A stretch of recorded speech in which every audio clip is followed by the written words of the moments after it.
আসসালামু আলাইকুম সুপ্রিয় শিক্ষার্থী সুধীবৃন্দ, আপনাকে অল গ্রামার ইউনিভার্সিটিতে সাদর সম্ভাষণ। অল গ্রামার ইউনিভার্সিটির আজকে বাংলা ও ইংরেজিতে প্যাসিভ করার একটা অসাধারণ নিয়ম দেখাবো। এখানে আমি দুইটা নিয়ম দেখাবো।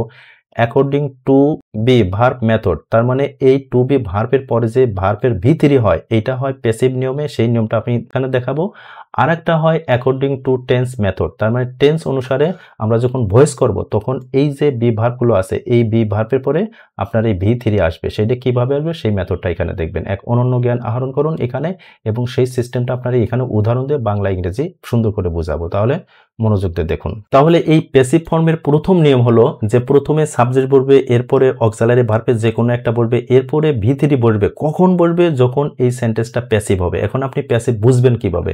প্যাসিভ বোঝার সুন্দর একটা নিয়ম দিয়েছে দেখুন। অঙ্কটি করা হয়, তার মানে কোনো ক্রিয়াপদের পরে যদি আপত্যায় থাকে এবং এরপরে যদি ধাতু হয় থাকে তাহলে 100% মনে রাখবেন এই সেন্টেন্সটা প্যাসিভ করা আছে। তার মানে এখানে সূত্রটা দেওয়া আছে যে আপত্যায় ক্রিয়ার পরে আপত্যায় থাকবে এবং হয় ধাতু থাকবে, তাহলে এটা প্যাসিভ ফর্ম। দেখুন এখানে অঙ্কটি করা হয়, যেহেতু করার পরে আপত্যায় আছে এবং এরপরে হয় ধাতু আছে তাহলে অঙ্কটি করা হয় প্যাসিভ। তাহলে আমরা জানি অঙ্কটির ইংরেজি কি? দা সাম।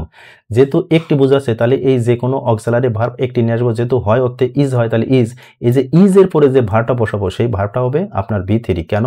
এই ডুকে ডান করতে হবে। কেন? এইটা আছে আমাদের কোন নিয়মে? Passive form. আর প্যাসিভ ফর্ম আমরা বুঝলাম কিভাবে?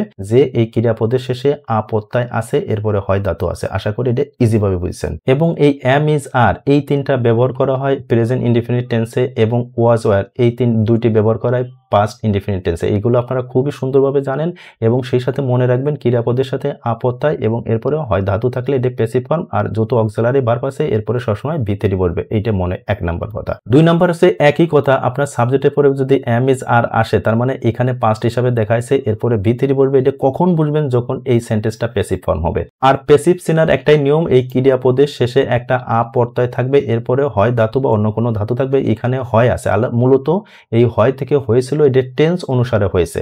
তার মানে ক্রিয়াপদের শেষে আপত্যায় এবং হয় এরপরে আসিল ধাতু, মানে এটা ক্রিয়া পাস্ট ইনডিফিনিট টেন্সের ক্রিয়া রূপ হিসেবে গঠন হয়েছে। এটা আহামরি কিছু না। তাহলে এখানে মূল কথা হলো অঙ্কটি করা হয়েছিল, এখানে এই করা ক্রিয়াপদের পরে আপত্তি আছে এবং হয় ধাতু আছে। তাহলে এই প্রথম সাবজেক্ট হলে দা সাম বলবে, যেহেতু একটা অঙ্ক বোঝাচ্ছে। যদি ওয়ার হতো, যদি অঙ্কগুলো হতো তাহলে দা সামস বসতো। যেহেতু আমরা জানি একটা, এই জন্য ইজ বসে, আর এরপরে যে ভার্ব বলবে সেই ভার্বটা ভি থ্রি হবে। এইটা প্যাসিভ অনুসারে হয়েছে। এইটা আশা করি এটাও বুঝেছেন। এইবার আমরা অ্যাকর্ডিং টু টেন্স মেথডটা দেখবো। এখানে টেন্স মেথড, এখানে তিনটা টেন্স দেওয়া আছে, present indefinite tense, past indefinite tense এবং ফিউচার ইনডিফিনিট টেন্স। আপনারা যখন ভয়েস করবেন, এটা ভয়েসের নিয়ম, এবং আমি ভয়েস যখন বোঝাবো আপনাকে দুর্দান্ত একটা নিয়ম বোঝাবো, সারা জীবনের ভিতর আর ভয়েস শেখা লাগবে না। আমি মাত্র 16টা ওয়ার্ড দেবো, সেই 16টা ওয়ার্ড দেখে আপনি ভয়েস পানির মতো বুঝতে পারবেন।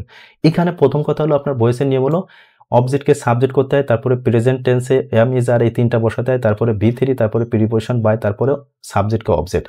পাস্টে একই নিয়ম, এই এম ইজ আর এর ক্ষেত্রে ওয়াজ ওয়ার, আর ফিউচারের ক্ষেত্রে ওয়াজ ওয়ার বা এম ইজ আর এর ক্ষেত্রে শ্যাল বি বা উইল বি বলবে। এই হলো মূল কথা।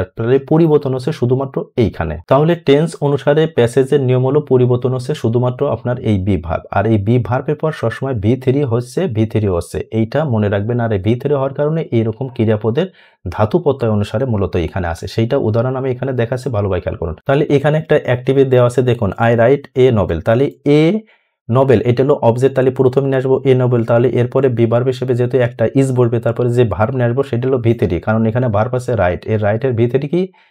রিটেন, তারপরে প্রিপোজিশন বাই, তারপরে সাবজেক্টকে অবজেক্ট নিয়ে আসবো, তারপরে মি হলো। তার মানে a novel is written by me. এর মানে হচ্ছে দেখুন, আমার দ্বারা একটি উপন্যাস লেখা হয়। এই যে ক্রিয়ার পরে কি আছে? এই আপত্যায় আছে, এবং এরপরে কি আছে? এই হয় ধাতু আছে। এই জন্য এটা মূলত হয়েছে কি আপনার প্যাসিভ হয়েছে। তাহলে আমরা মূল কথা শিখলাম কি, যদি ক্রিয়াপদের পরে আপত্যায় এবং এরপরে হয় ধাতু থাকে তাহলে এটা 100% প্যাসিভ হয়, আর সেই প্যাসিভ হলো বি ভার্বের পরে সবসময় ভি থ্রি হয়। এটা আমাদের মূল আলোচ্য বিষয়।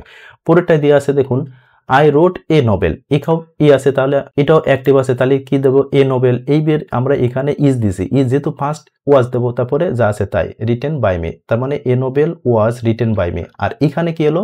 আমার দ্বারা একটি উপন্যাস লেখা হয়েছিল। তার মানে এই যে আপত্যায় আছে, আর এরপরে কি আছে বলুন? এই যে হয় এর ক্রিয়া, পাস্ট এর ক্রিয়াপদ হয়েছিল। তাহলে মূল হলো এখানে হয় ধাতু আছে। তাহলে এইটাও প্যাসিভ ফর্মে বইছে, আর বি ভার্বের পরে ভি থ্রি বইছে। এইটা হলো মূল কথা। এখানে ফিউচারে দেওয়া আছে I shall write a Nobel. এখানেও অ্যাক্টিভ আছে, এর হলো প্রথমে অবজেক্ট এ নোবেল নেব, এরপরে যেহেতু third person singular number future টেন্সে কি বসে, উইল বি বসে, এরপরে বি থ্রি বাই সাবজেক্টকে অবজেক্ট করব। তার মানে হচ্ছে a novel will be written by me. এই দেখুন এখানে খেয়াল করুন, আমার দ্বারা একটি উপন্যাস লেখা হয়ে থাকবে। তার মানে এখানে কি আছে, আপত্তায় আছে, এটা শিওর। আর এখানে হয় ধাতু রয়েছে, এরপরে হলো এই থাকবে, এইটা ফিউচার ইনডিফিনিট টেন্সের গঠন, তাহলে আপত্তায় এবং এই হয় ধাতু আছে, এই কারণে এটা হয়েছে প্যাসিভ। আর এই উইল বি এরপরে বসে ভি থ্রি। তাহলে সুপ্রিয় শিক্ষার্থী বন্ধুরা, আপনারা এইভাবে প্রতিদিন সুন্দর সুন্দর গ্রামার শিখুন এবং অনেক জানবেন। তাহলে সুপ্রিয় শিক্ষার্থী বন্ধুরা, এই প্যাসিভ ফর্মে সুন্দরভাবে কম সময়ের ভিতরে একটা সুন্দর নিয়ম দেখলেন। আর এগুলো সব বিস্তারে আমাদের ভিডিও ইউটিউব চ্যানেলে আমাদের দেওয়া আছে এবং ফেসবুক পেজে দেওয়া আছে, আপনারা সেখান থেকে দেখুন এবং অনন্য জ্ঞান আহরণ করুন। সেই প্রত্যাশা রাখি আপনারা সুস্থ ভালো থাকুন। আল্লাহ হাফেজ।